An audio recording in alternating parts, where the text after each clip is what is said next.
नमस्कार। न्यूज के विश्लेषण में आपका बहुत बहुत स्वागत है। आज हम बात करेंगे कि क्या सच में जयराम महतो उतने दोषी हैं जितना बीजेपी बता रही है, उनके समर्थक बता रहे हैं। क्या वास्तव में जयराम महतो ही मुख्य भूमिका निभाए हैं जेएमएम को जिताने में? इसमें पूरा विश्लेषण होगा। दूसरा कि जीत की खुशी इस समय में चल रही है, लेकिन तस्वीरें जो आती हैं उसे लेकर वर्तमान जीते हुए विधायकों को और भविष्य में बनने वाले मंत्रियों को जरूर सोचना पड़ेगा कि ये जीत एन किन प्रकार अगर किसी को मिल भी गई है तो उसका सम्मान तो करना ही होगा। दो तस्वीरें हम आपको दिखाएंगे। एक, सीता सोरेन ने एक अपने समर्थकों के साथ लोगों के अंदर फिर से एक जोश भरने के लिए एक कैंपेन किया। कैंपेन नहीं बोलेंगे, एक रैली निकाला। उसमें उनकी बेटी जयश्री सोरेन भी थी। उन्होंने सीधे तौर पर कहा कि जीत की खुशी में जब जामताड़ा विधानसभा में रैली निकाल दी गई इरफान अंसारी के द्वारा, तो उसके बाद उनके साथ बदतमीजी की गई, हुटिंग किया गया और इसे इरफान अंसारी को सोचना पड़ेगा। और चुनाव के पहले भी बहुत सारी चीजें इरफान अंसारी ने कहा था और उसके बाद फिर से अब ये तस्वीरें जो हैं ये चौंकाने वाली हैं। इरफान अंसारी को सोचना जरूरी होगा, नहीं तो आने वाले समय में इसका खामियाजा भुगतना पड़ सकता है, क्योंकि चंपई सोरेन ने कहा है कि वो जनवरी महीने में एक उलगुलान शुरू कर रहे हैं संथाल परगना से और वो करते रहेंगे। एक तस्वीर इसी क्षेत्र से और आई। इस क्षेत्र से आई दूसरी तस्वीर में ये दिखाया गया है कि यहां पर कुछ समर्थक जब इरफान अंसारी जीत गए, उसके बाद जब समर्थक लौट रहे थे, अलग अलग जगह पर जा रहे थे, तो देर शाम को, देर रात के समय में लगभग 9 बजे के आसपास पास के हिंदू गांव में शादी का समारोह चल रहा था और शादी के समारोह में उन लोगों ने अंदर घुस करके डीजे बंद करवा दिया। ऐसा आरोप लगाया जा रहा है कि सारे लोग मुसलमान थे जो वहां घुसे थे। हिंदू के महिलाओं के साथ वहां पर जबरदस्ती उन्होंने डांस किया। इसकी सोशल मीडिया में तस्वीरें भी आई हैं, स्थानीय न्यूज चैनल ने भी इसको चलाया है। यहां पर यह समझने वाली बात होगी कि जिस इलाके की बात बीजेपी लगातार कर रही थी, अगर उस इलाके में यही सब होता रहा तो आने वाले समय में जेएमएम के लिए भारी मुश्किल हो जाएगी, क्योंकि जनता ने उनको समर्थन दिया है कि एक अच्छी सरकार चलाने का। उनके समर्थकों को ध्यान रखना होगा कि बेहतर सरकार चलाए। ये दो तस्वीरें बहुत कुछ बता रही है। वहीं जेपीएससी के रिजल्ट को लेकर के स्टूडेंट मिले हैं मुख्यमंत्री से और मुख्यमंत्री ने कहा है कि चिंता नहीं करें, उनके दिमाग में है जेपीएससी के रुके हुए सभी रिजल्ट को वो जल्द ही ले आएंगे सरकार गठन के बाद में। संविधान दिवस, इसलिए आज संविधान को लेकर भी कई समारोह होंगे, उस पर भी हमारी रिपोर्ट होगी देर शाम को। अब आज का विश्लेषण की शुरुआत करते हैं कि क्या सच में बीजेपी की जो शिकस्त हुई बुरी तरीके से, क्या इसके लिए जयराम महतो अकेले जिम्मेवार है? क्या जयराम महतो को बीजेपी के खिलाफ जेएमएम ने ही प्लान किया था? कई ऐसी तस्वीरें सोशल मीडिया में आ रही है कि जयराम महतो जगन्नाथ महतो के बगल में कुर्सी में खड़े हैं, कभी बाइक में वो जेएमएम का झंडा उनके पीछे एक आदमी लेकर के खड़ा है। थोड़ी पुरानी तस्वीर बताई जा रही है, ऐसे तस्वीरें आ रही है और ये दावा किया जा रहा है कि जयराम महतो जो है उन्होंने बीजेपी के खिलाफ बैटिंग किया और इसका ही नतीजा हुआ कि सीधे तौर पर जेएमएम जो है वो चुनाव जीत गई, बीजेपी चुनाव हार गई। डेटा भी आया 24 सीट में, जहां पर जेएलकेएम के उम्मीदवार को 24,000, 25,000, 42,000 वोट आया और उतने वोट से बीजेपी के या आजसू के कैंडिडेट हार गए हैं। इसका दूसरा पहलू को समझिए। अगर ऐसा होता, हमारी जानकारी के मुताबिक चुनाव के पहले जेएलकेएम के सुप्रीमो जो है जयराम महतो जी, वो दिल्ली 2 बार गए। बीजेपी के आला नेताओं से उनकी मुलाकात हुई। जेएलकेएम के सुप्रीमो ने 6 से 8 सीट का डिमांड रखा था। उनकी डिमांड थी कि उनको 8 सीट दिया जाए झारखंड में और वो मिल करके बीजेपी के साथ चुनाव लड़ना चाहते हैं।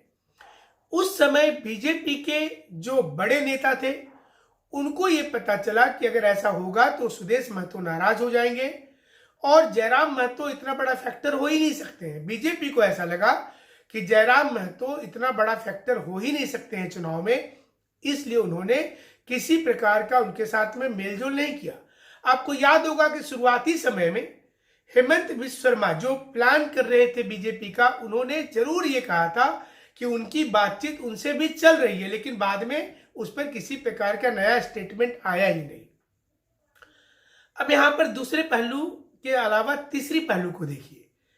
जयराम महतो के सभा में भीड़ हो रहा था, ये किसी से छुपा हुआ नहीं था, लोग पहुंच रहे थे और लोकसभा के चुनाव में भी उनके कैंडिडेट को 1-1 लाख वोट आया था। ये भी सोचने वाली बात थी।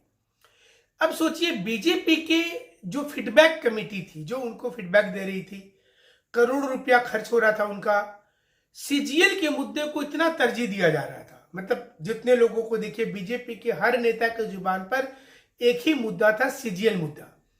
बीजेपी को लगता था कि सिर्फ सीजीएल के मुद्दे से हम चुनाव जीत लेंगे, जो उसकी भारी भूल हुई।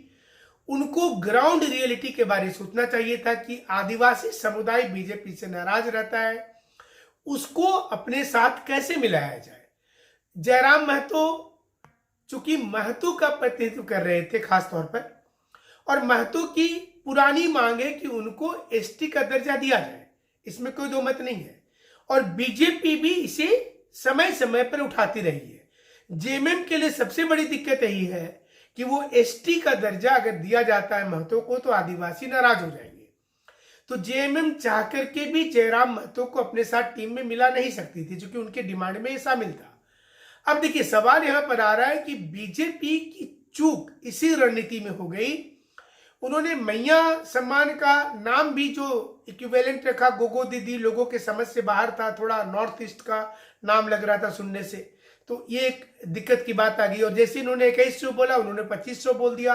तो बीजेपी का अपना घोषणा करने के पहले उन्होंने जो होमवर्क किया उसको देख करके उससे बेहतर होमवर्क जेएमएम कांग्रेस ने करके अपना घोषणा पत्र निकाल दिया।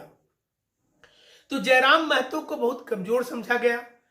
वो मिलने गए थे बीजेपी के नेताओं से। उस समय अगर बीजेपी से बात बन जाती तो आज सारे लोग बोलते कि जेएमएम को हराने में इसी जयराम महतो का बहुत बड़ा हाथ हो सकता है, हुआ है।